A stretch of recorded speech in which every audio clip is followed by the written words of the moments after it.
Hello everyone, welcome back to my channel. आज मैं फिर हाजिर हो गई हूँ आपके लिए बहुत ही यूज़फुल किचन टिप्स लेकर। आज की जो हमारी टिप्स है ना, बहुत ही ज़्यादा यूज़फुल होने वाली हैं, तो वीडियो को फुल वॉच कीजिएगा। अगर वीडियो पसंद आए तो वीडियो को लाइक और चैनल को सब्सक्राइब करना बिल्कुल मत भूलेगा। साथ ही साथ अपने फैमिली फ्रेंड्स में भी ज़रूर से शेयर कीजिएगा। तो यहाँ पर आज की जो मेरी पहली टिप है वो है हरी सब्जियों को लेकर। हरी सब्जियाँ हम लोग जब भी मार्केट से लाते तो सबसे बड़ा टास्क तो इनकी पॉलीथीन की गांठ खोलना ही होता है, फिर वो किसी भी तरह की सब्जी हो उसमें। तो उसको सबसे इजी ट्रिक है, आप दोनों साइड से बस राउंड राउंड उसको घुमाते जाइए और प्रेस करेंगे ना एक दूसरे की तरफ, तो देखिए बहुत आसानी से इसकी गांठ खुल जाएगी। तो ये तो हो गई पहली टिप। अब दूसरी जो टिप है वो है हमारी हरी सब्जियों को लेकर। तो यहाँ पर ना हरी सब्जियाँ हम जब भी मार्केट से लाते हैं तो एकदम फ्रेश फ्रेश आती हैं, लेकिन आप देखते हैं कि उनको अगर आपने एक रात के लिए भी रख दिया ना, भले ही आपने फ्रिज में रखा है, फिर भी ये बहुत जल्दी ख़राब हो जाती हैं। इसका रीज़न पता है क्या है? इसका रीज़न है कि जो सब्जी वाले होते हैं ना, वो लोग इनको पानी डाल डाल कर एकदम फ्रेश रखते हैं।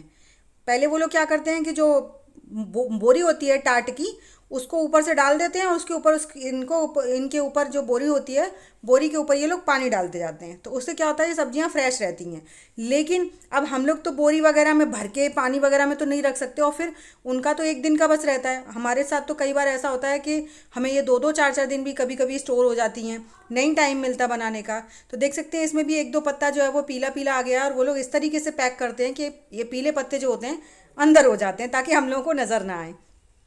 अब हमारे यहाँ हरी सब्जी ये आ तो गई है, जो प्याज होती है आलू वाली, लेकिन अब ये कम से कम 2 दिन बिल्कुल नहीं बनने वाली है। तो इसको हम कुछ इस तरीके से रखेंगे कि ये सब्जी हमारी ना 2 से 4 दिन तक बिल्कुल फ्रेश रहेगी। आपको ना पॉलीथीन लेनी है, ना न्यूज़पेपर लेना है, ना कपड़ा लेना है। आपको क्या लेना है, जो इस तरह के हमारे घर में कार्डबोर्ड के बॉक्सेस होते हैं ना, कई बार तो बहुत सारे इकट्ठे हो जाते हैं। अगर शादी पार्टी में हम लोग जाते हैं तो आजकल ये कॉमन सी बात है, सबके घर आते हैं। और ये काफ़ी बड़ी मतलब होते हैं, छोटे भी नहीं होते। तो इसमें स्पेस काफ़ी ज़्यादा होता है। तो हम इसमें ना अपनी ये वाली जो हरी सब्जियां हैं बहुत आसानी से स्टोर करके रख सकते हैं। आप यकीन मानिए, इसमें अगर आप 8 दिन भी इस सब्जी को रख देंगे तो 8 दिन भी आपकी प्याज ना एकदम फ्रेश रहेगी। मैं आपको 8 दिन बाद फिर दिखाऊंगी कि मेरी ये प्याज 8 दिन बाद बिल्कुल फ्रेश मिलेगी आपको, क्योंकि मैं इसे कम से कम अभी 4 से 5 दिन तो बिल्कुल नहीं बनाने वाली हूँ। जब भी बनाऊंगी उससे पहले आप लोगों के साथ शेयर ज़रूर करूँगी। तो यहाँ पर मैंने इसको अच्छे से पैक कर दिया है। अब हम इसको, अगर आपको 8 ज़्यादा दिन के लिए स्टोर करनी है, मुझे 4 दिन के लिए करनी है, तो मैं इसे एज़ यूज़ुअल ऐसे ही रख दूँगी। अगर आप इसको और भी ज़्यादा रखना चाहते हैं तो आप इसके ऊपर से एक और जो कॉटन का कपड़ा होता है ना, हल्का सा गीला करके उसे रख दीजिए।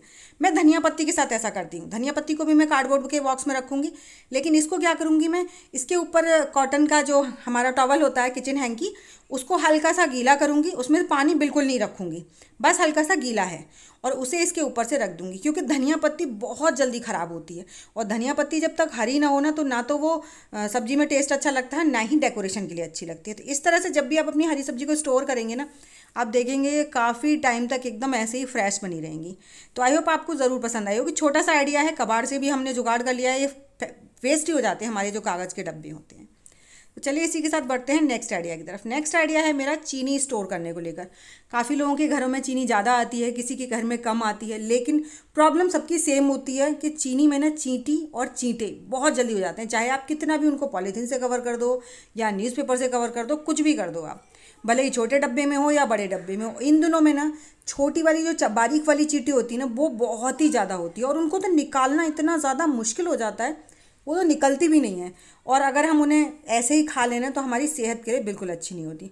तो मैं आज आपको एक बहुत ही इजी टिप बताऊंगी। आपके चाहे चीनी का डब्बा छोटा हो बड़ा हो, बिल्कुल भी आपके चींटी चींटे कुछ नहीं होंगे।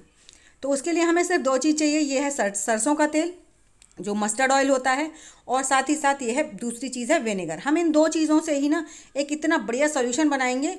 और विनेगर इसमें हमें सिर्फ आधा चम्मच डालना है, और इन दोनों चीज़ों को आपस में बहुत अच्छे से मिक्स कर लेना है। अब जब आप इसको इसमें डाल देंगे ना चीनी में, तो आप देखेंगे कि इसमें बिल्कुल भी चींटी चींटे कुछ भी, कोई कीड़ा मकोड़ा आएगा ही नहीं इसके पास में। अब आप बोलेंगे चीनी के अंदर डाल देंगे तो चीनी ख़राब नहीं होगी। नहीं जी, चीनी के अंदर थोड़ी ना डालना है इसको। अब इसको कैसे इस्तेमाल करना है उसको आप देखते जाइए। आपको क्या करना है, जो भी आपका कंटेनर है उसके बाहर बाहर जो ढक्कन वाला एरिया होता है ना, बस वहाँ पे आप हल्के हाथ से या ब्रश से किसी से भी आप इसको इस तरह से लगा दीजिए। फिर आप इसके कहीं पर भी रख दीजिए। ये अगर अब जैसे हमारे ये कंटेनर बड़े बड़े हैं, तो ये चीनी 1-2 महीने में तो ख़त्म होने वाली नहीं है, कम से कम 6-7 महीने चलेगी। तो हम क्या करेंगे, इसको अभी लगा देंगे, फिर 2 महीने बाद फिर से लगा देंगे। तो इसमें इस तरीके से चींटी चींटे कुछ भी नहीं होता है, चीनी ना ऐसे ही बनी रहती है। क्योंकि कई बार तो ऐसा होता है बच्चे ही ढक्कन खुला छोड़ देते हैं, तो हम क्या करेंगे, ढक्कन वाले पार्ट पे भी लगाएंगे और जो इसका अंदर वाला पार्ट होता है ना उस पर भी लगाएंगे। जिससे क्या होगा कि अगर ढक्कन एक बार को खुला भी रख दिया है तो इनमें चींटे चींटे न जाएँ। तो आई होप छोटी सी टिप थी, आपको ज़रूर पसंद आई होगी। तो अगर टिप पसंद आई हो तो लाइक शेयर सब्सक्राइब ज़रूर कीजिएगा। साथ ही साथ मुझे कमेंट करना बिल्कुल मत भूलेगा कि आप मेरी वीडियो किस गांव या किस शहर से देख रहे हैं, ताकि मैं आपको थैंक्स कर सकूं। और साथ ही साथ ये भी बताइएगा कि आपको मेरी कौन सी टिप सबसे ज़्यादा पसंद आई है। तो चलिए इसी के साथ बढ़ते हैं नेक्स्ट टिप की तरफ। नेक्स्ट टिप जो है वो है मेरी दूध का, जो हम घर में दूध से पनीर बनाते हैं उसको लेकर। कई बार ना कई लोगों के साथ ये बहुत बड़ी प्रॉब्लम होती है कि वो लोग पनीर तो बनाते हैं लेकिन वो प्रॉपर तरीके से पनीर बनता नहीं है। कई बार तो दूध आधा फट जाता है और आधा फटता ही नहीं है, तो या फिर पनीर बहुत ज़्यादा स्टिकी हो जाता है। तो उन सारी समस्याओं के लिए एक बहुत सिंपल सी स्टेप है, आप स्टेप बाय स्टेप फॉलो कीजिए, आपका पनीर सॉफ्ट भी बनेगा और एक बार में पूरा दूध फटेगा। तो यहाँ पर पहले हमारा जब दूध खौल गया उसके बाद हमने इसमें डाल दिया था आधा पौना ग्लास पानी ठंडा, ठीक है। और जैसे ही हमारा पानी को डाले हमें कुछ सेकंड्स हुई, उसके बाद मैं यहाँ ले रही हूँ साटरी दूध को फाड़ने के लिए। आप चाहे तो विनेगर, नींबू या टाटरी किसी का भी इस्तेमाल कर सकते हैं। मैं यहाँ पर मैक्सिमम टाइम साटरी का इस्तेमाल करती हूँ क्योंकि मुझे पनीर छेना के लिए चाहिए, है ना। जब छेना के लिए पनीर फाड़ते हैं तो मैक्सिमम टाइम आप साटरी से ही फाड़ते हैं, है ना। तो जैसे ही हमने इसमें पनीर में इस साटरी को डाला है ना, उसके बाद आप 1-2 बार बस उसे चलाइए और फिर छोड़ दीजिए। आपको ना दूध कंटिन्यूस चलाना नहीं है। अगर आप चलाते रहेंगे ना तो देखेंगे आपका दूध ना प्रॉपर तरीके से नहीं फटेगा, कुछ कण फट जाएंगे और कुछ कण रह जाएंगे। तो आप इसको गैस को एकदम सिम रहने दीजिए, गैस बंद बिल्कुल मत कीजिएगा, बिल्कुल सिम पे कर दीजिए। और आप इसे बस 1-2 बार बीच में चलाइए और फिर आप रुक जाइए। ऐसा जब करेंगे तो आपका पनीर ना बहुत ही अच्छा बनेगा। अब हमारा ये जो पनीर है वो है गाय के दूध का। अब गाय के दूध के पनीर के साथ सबसे बड़ी प्रॉब्लम क्या होती है, वो हो जाता है पीला पीला। तो देख सकते हैं इसका पनीर हमारा पूरा फट गया है, तो ये पीला पनीर हो गया है, थोड़ा सा ना इसका कलर चेंज रहता है। अब इसको सफ़ेद करने का सबसे बड़ा बढ़िया तरीका क्या है कि आप लीजिए जो फिटकरी होती है ना, वो यहाँ पर मैंने थोड़ी सी फिटकरी ली है और इसे मैं बारीक पीस कर रख लेती हूँ और फिटकरी को डालकर आप इसको थोड़ा सा चला दीजिए। इस तरीके से आपका पनीर सॉफ्ट भी बनेगा, एकदम वाइट बनेगा और काफ़ी अच्छी क्वांटिटी में बनेगा क्योंकि हमारा जो दूध है ना वो बहुत अच्छी तरीके से फट जाता है। अब आप देख सकते हैं इसमें कहीं पर भी आपको दूध का कण नहीं दिखाई दे रहा होगा, छेना बिल्कुल अलग है और पानी बिल्कुल अलग है। तो आई होप छोटी छोटी टिप्स थी, आपको ज़रूर पसंद आई होंगी। तो ये जो मेरी वीडियो है ना नेक्स्ट टिप, वो मेरे एक व्यूवर्स की रिक्वेस्ट है कि अगर राशन में कीड़े हो गए हैं तो उस कीड़ों को कैसे निकालें। अब ना हो उसके लिए तो बहुत सारे इंतज़ाम हैं, लेकिन अगर हो गए हैं तो कैसे निकालें। तो ये मेरे चावल हैं, मैं आपको चावल दाल किसी में भी आप इस प्रोसेस को कर सकते हैं फॉलो, जैसे मैं बता रही हूँ। चावल के साथ सबसे बड़ी प्रॉब्लम क्या होती है कि आप इनको धूप में नहीं सुखा सकते हैं। अब कुछ लोगों को तो पता होगा कि चावल धूप में नहीं सुखाते हैं, कुछ लोगों को नहीं पता होगा। मैं बताती हूँ क्यों। कि अगर हम चावल धूप में सुखा देते हैं ना तो चावल कभी भी अच्छे नहीं बनते हैं, वो एकदम घुल जाते हैं, एकदम लेई जैसे बन जाते हैं। तो इन्हें हम धूप में नहीं सुखाएंगे। अगर आपके पास थोड़े चावल हैं तो आप किसी परात वगैरह में इस तरह से रख लीजिए, अगर ज़्यादा हैं तो आप ज़मीन पर फैला दीजिए और छाया में ही फैलाइएगा, ठीक है। और इस प्रोसेस को रात में कीजिएगा। उसके बाद हमारे चावल थोड़े हैं क्योंकि मैं आपको दिखा रही हूँ। और उसके बाद उसमें आप कोई भी बर्तन अच्छे से पूरी तरह से दबा दीजिए कि बर्तन बिल्कुल चावल की लेवल में आ जाए, चावल उसके अंदर ना जाए लेकिन चावल उसके लेवल में आ जाए, जो भी आपका है, दाल है, चावल है, जो भी है, ठीक है। उसके बाद आपको क्या करना है, हमारे घर में सबके में होता है जो हम चाइनीज़ में इस्तेमाल करते हैं, चाइनीज़ फूड में, विनेगर वाइट वाला। आप ये वाइट वाला विनेगर लीजिए और इस बर्तन को, जो भी हमने बर्तन रखा है चौड़े मुँह का, उसको पूरा फुल कर दीजिए। पूरा फुल करना है आपको, खाली नहीं रखना है इस बर्तन को, ठीक है। विनेगर की जो स्मेल होती है ना वो कीड़े मकोड़ों को बिल्कुल पसंद नहीं होती है। अब हमारे जो कीड़े मकोड़े होंगे ना वो इसकी स्मेल से बहुत जल्दी बाहर निकलने की कोशिश करेंगे। इसीलिए मैंने आपसे बोला कि आपको इसमें ना चौड़े बर्तन में या फिर ज़मीन पर रखना है। साथ ही साथ अगर आपके उसमें ज़्यादा कीड़े हो गए तो आप थोड़ी सी उसके ऊपर लौंग वगैरह डाल दीजिए। बस ऐसे ही फैला दीजिए, ऐसा नहीं है आपको उनको कोई शेप देनी है या उनको अंदर डालना है, बिल्कुल नहीं। आप ऐसे ही उसके ऊपर फैला दीजिए थोड़ी सी लौंग। तो इस प्रोसेस को आप रात में कर दीजिए और आप देखेंगे सुबह तक आपके जिसमें भी कीड़े हो गए हैं ना वो सारे कीड़े साफ़ हो जाएंगे। तो इन छोटी टिप्स से आपका राशन कोई भी हो, दाल, चावल, गेहूँ, कुछ भी हो, सारे कीड़े मकोड़े इस तरीके से निकल जाएंगे। यहाँ तक कि अगर आपके ड्राई फ्रूट्स वगैरह में भी हो गए हैं ना, तो भी आप इस प्रोसेस को कर सकते हैं, आपके सारे कीड़े मकोड़े भाग जाएंगे। तो आई होप आपको मेरी ये टिप ज़रूर पसंद आई होगी। तो चलिए इसी के साथ बढ़ते हैं नेक्स्ट टिप की तरफ। तो जो मेरी नेक्स्ट टिप है, टॉयलेट हो या फिर हो बाथरूम साफ़ करने को लेकर, टॉयलेट साफ़ करना हो या बाथरूम साफ़ करना हो, ये सबको ना बहुत ही ज़्यादा झंझट वाला लगता है। लेकिन मैं आज आपको बहुत ही अच्छी टिप्स बताऊंगी जिससे आपको हाथ नहीं लगाना पड़ेगा और आपके टॉयलेट, बाथरूम, टाइल्स और जो हमारे टैब होते हैं वो सारे बिल्कुल साफ़ हो जाएंगे बिना हाथ लगाए। तो यहाँ पर उसके लिए हमने लिया है 1 चम्मच भर के बेकिंग सोडा और 1 चम्मच भर के लिया है हमने डिटर्जेंट पाउडर। डिटर्जेंट पाउडर आप कोई भी ले सकते हैं जो भी आपके घर में अवेलेबल हो, ठीक है।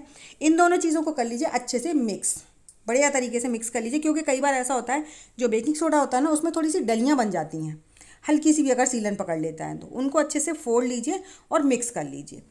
तो हम सिर्फ इसमें 3 चीज़ों का इस्तेमाल करेंगे और आप देखेंगे इतना स्ट्रॉन्ग सोल्यूशन बनकर तैयार होगा कि आपकी फिर वो कहीं पर भी कोई भी चीज़ बहुत ज़्यादा गंदी हो रही हो वो बिल्कुल चमक उठेगी।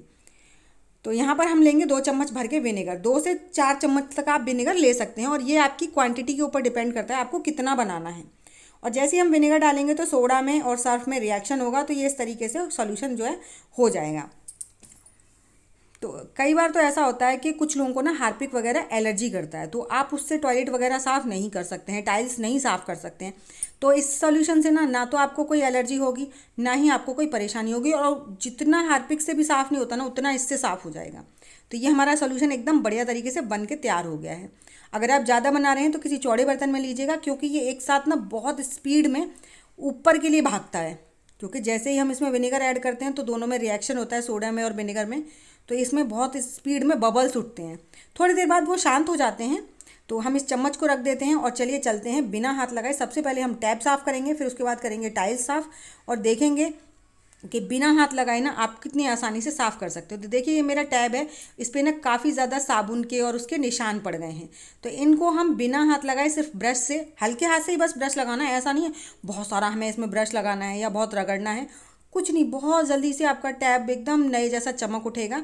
बस आपको जहाँ जहाँ आपका टैब वगैरह गंदा है, या वॉश बेसिन हो या टाइल्स हो, कुछ भी हो, आप इस सोल्यूशन में डिप कीजिए ब्रश को और उस पर हल्के हाथ से फिरा दीजिए। आप देखेंगे सारी चीज़ें आपकी एकदम चमक उठेंगी, एकदम नई जैसी। तो इस तरह से ना आपके कितने भी गंदे हों श्रिंक, यहाँ तक कि इससे आप अपनी श्रिंक भी साफ़ कर सकते हैं, क्योंकि आपने देखा होगा स्टील की श्रिंक वगैरह अगर हम हार्पिक से साफ़ करते हैं ना तो उसमें काले काले निशान पड़ जाते हैं। तो आपको ये सारी प्रॉब्लम्स बिल्कुल नहीं होने वाली हैं, ना ही आपके हाथों को कोई एलर्जी होगी, और आप अपनी सारी चीज़ों को साफ़ कर सकते हैं। तो देखिए हमारा टैब एकदम से चमक गया है। तो चलिए चलते हैं बाथरूम में। बाथरूम की टाइल्स अभी देखिए कितनी गंदी हो रखी है, मैं महीने में 1 बार करती हूँ।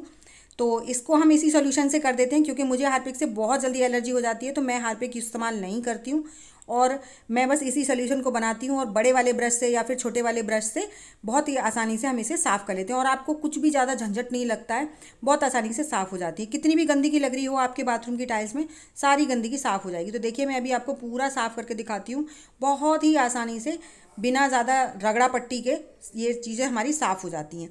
तो हमने इसे अच्छे से लगा दिया है, और लगाकर आप इसे चाहे तो 1-2 मिनट के लिए छोड़ सकते हैं, लेकिन मैंने आपको साथ के साथ पानी डाल के दिखाया। देखिए बिल्कुल हमारी जो टाइल्स हैं एकदम चमक गई हैं, कोई ज़्यादा रगड़ा पट्टी नहीं करनी पड़ी है। तो आई होप आपको मेरी सभी टिप्स पसंद आई होंगी।